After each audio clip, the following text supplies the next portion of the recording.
London, 1957. Late at night, Ada Harris walks through the quiet streets of London. She stops on a bridge, pulling an unopened package from her purse. Looking up at the sky, she speaks softly to her absent husband, Eddie. Good news or bad, she wonders. She flips a coin, but it slips from her fingers and falls into the river. The next morning, Ada catches the bus to work, greeting the attendant with a smile. She sits beside her friend V, and they chat as they head to their cleaning jobs.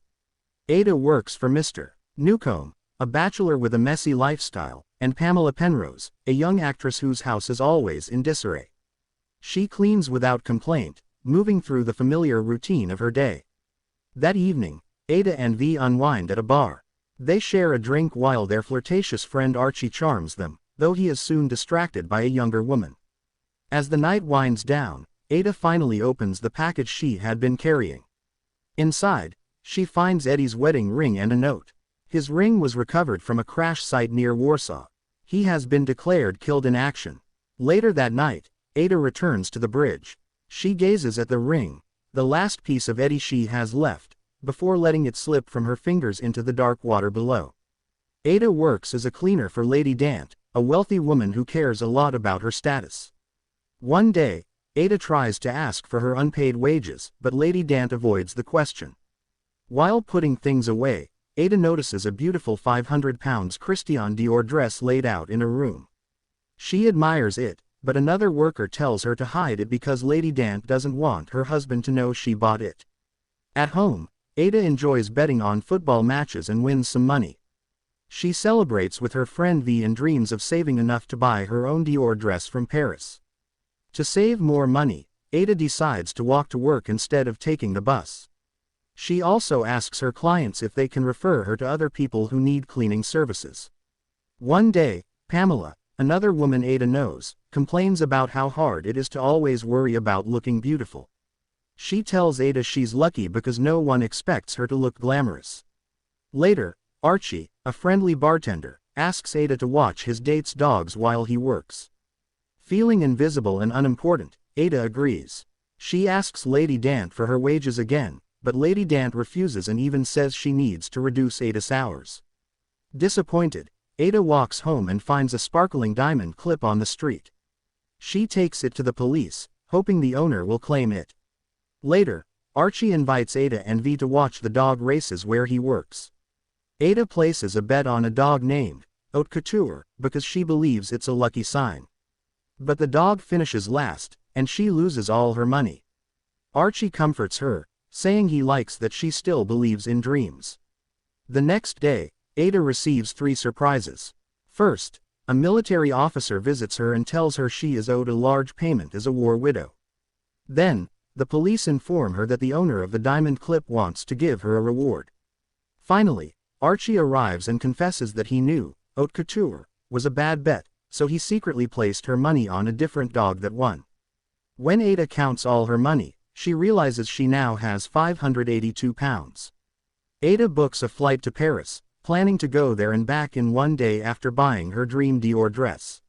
She has no money for a hotel, so she spends the night at Gare du Nord station. A kind homeless man offers to guide her to the Dior shop in the morning.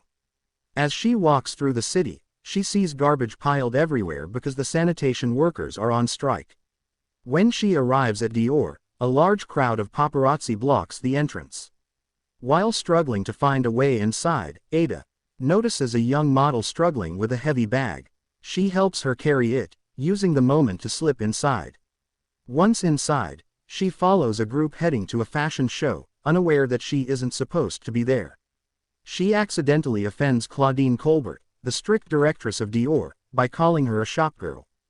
Before she can get thrown out, she meets André Fauvel, the company's accountant. Ada is then invited to the fashion show by the Marquis de Chassagne, a wealthy older man who takes an interest in her. Marguerite, a kind Dior employee, rushes backstage to tell the models about Ada, the cleaning lady who saved for months to see Dior. One of the models, Natasha, listens with curiosity. Inside the fashion show, Madame Avalon, a snobby guest, refuses to sit next to Ada, but the room is packed, so she has no choice. The Marquis tells Ada to write down the number of the dress she wants. Madame Avalon overhears her choice and immediately decides to buy the same one.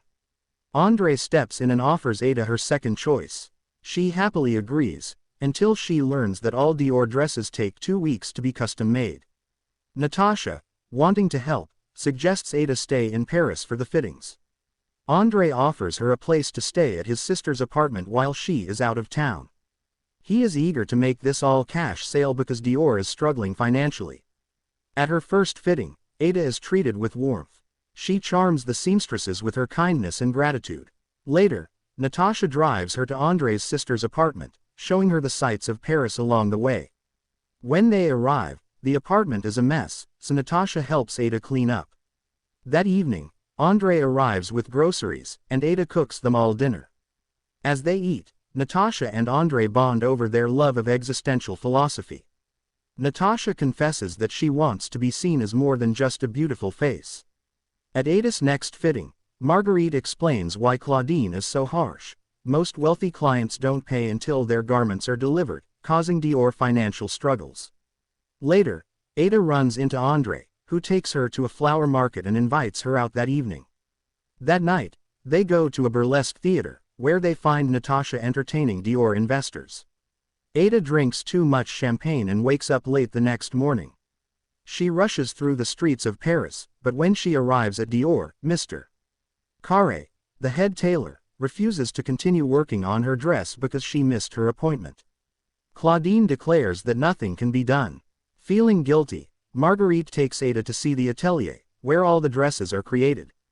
As Ada looks around in wonder, she whispers that it feels like she has stepped into heaven. Claudine finds Ada in the Dior atelier, sewing alongside the other seamstresses. Furious, she reminds Ada that Dior is meant for the elite and that Ada does not belong there. However, the staff refuses to stop working on Ada's dress, having grown fond of her. Claudine scoffs, mocking Ada for spending all her money on a dress when she has nowhere grand to wear it. Later, Ada receives a beautiful bouquet from the Marquis, inviting her for tea. That afternoon, she strolls along the Seine with André, who opens up about Dior's financial struggles. He shares that he has ideas to save the company, but Claudine refuses to listen. As they walk, they stumble upon a glamorous red carpet movie premiere. They spot Natasha, who is there on the arm of a famous actor. André hesitates, clearly uncomfortable, but Natasha greets them warmly. Afterward, André tells Ada to stop trying to push him and Natasha together, admitting he is in love with her. Instead, he suggests that Ada focus on her own heart. Ada visits the Marquis at his elegant home for tea. He tells her that he felt an immediate connection with her because she reminds him of a kind maid from his childhood, someone who gave comfort to others without expecting anything in return. Ada is heartbroken, realizing he sees her only as a reminder of a servant, not as a woman to be loved. Without finishing her tea, she leaves. The next day, Ada returns to Dior and learns that many employees have been let go due to budget cuts, and others are striking outside. Shocked, she gathers the remaining staff and leads them to speak directly with Christian Dior himself, despite Claudine's protests. Ada passionately explains that André has ideas to save the company. Encouraged, André steps forward and suggests that Dior should create more affordable goods to reach a wider audience. Christian Dior listens carefully and agrees to André's proposal. The new plan will bring back all the dismissed staff, ensuring the company's survival.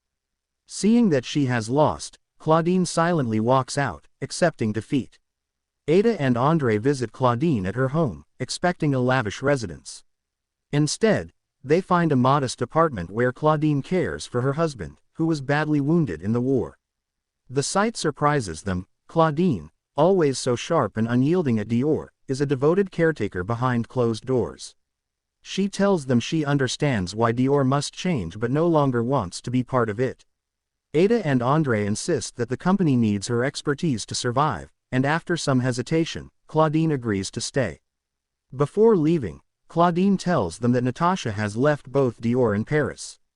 Alarmed, Ada and André rush to the train station, hoping to catch her before she departs. They find Natasha on the platform, ready to leave behind the glamorous life that has made her feel trapped. She tells Andre that she is tired of being admired only for her beauty. Andre confesses his feelings for her, and they kiss. He asks her to stay in Paris, and after a moment's thought, Natasha agrees. With Natasha and Andre's love story unfolding, Ada returns to Dior to see her own dream realized. The final touches are placed on her dress, and she departs for London, carrying home not just the gown but the experience of a lifetime. Back in London, Ada settles into her old routine until her client, Pamela Penrose, an actress, shows up at her door in distress. Pamela has an important event that evening and needs help removing a stain from her dress. Ada examines it and tells her the stain is too severe to remove. Panicked, Pamela pleads that she has no other options. Taking pity, Ada offers her the Dior dress. The next morning, Ada visits Pamela's home, expecting to see the dress returned in pristine condition. Instead, she finds it ruined, burned beyond repair. Pamela leaves a note explaining that it was an accident, but her words lack remorse.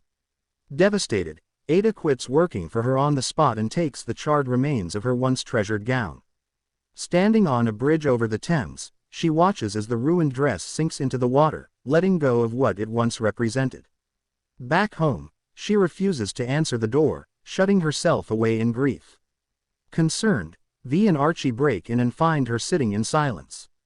Vi holds her as she lets out all the pain of losing something so dear. Determined not to let herself be mistreated any longer, Ada returns to Lady Dant's home. She finds Lady Dant amused by the news story about Pamela ruining a priceless Dior gown.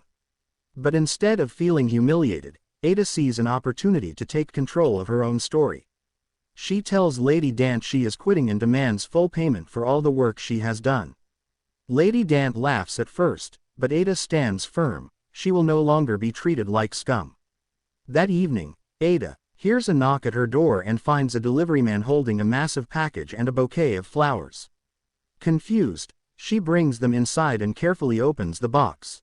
Inside, wrapped in the finest tissue paper, is a breathtaking custom-made Dior dress, the same style as the one she had originally wanted. With trembling hands, Ada unfolds the note attached. It is signed by Claudine, Christian Dior, Andre, the Marquis, and Natasha. They write that they saw the news about Pamela ruining her dress and realized, once again, that Ada had been too kind, always putting others before herself. They explain that Madame Avalon's husband was arrested for failing to pay his workers, causing their assets to be frozen, including the Dior dress she had claimed for herself. Now, that dress rightfully belongs to Ada. The letter goes on to say that sales at Dior have soared, thanks in part to Ada's involvement. The world has become captivated by the story of the humble London cleaning lady who traveled to Paris to buy a Dior gown. They end the note by wishing her well and reminding her that she has made a lasting impact on their lives. Tears of gratitude fill Ada's eyes. For the first time, she allows herself to fully embrace the moment. This dress is hers, and she has earned it. That weekend, Ada gets dressed for the Royal British Legion dance, an event she always attended with Vi. When she steps into the dance hall wearing her Dior dress, all heads turn. The room falls silent for a brief moment before whispers of admiration spread through the crowd. She moves with newfound confidence, no longer the invisible woman she once believed herself to be. Archie watches her with a knowing smile. As she approaches, he tells her that something about her has changed, not just the dress, but the way she carries herself. "You've always been beautiful, Ada," he says warmly. With a grin, she takes his hand, and they step onto the dance floor. As the music swells, Ada dances, not as a servant, not as someone who fades into the background, but as a woman who finally sees her own worth.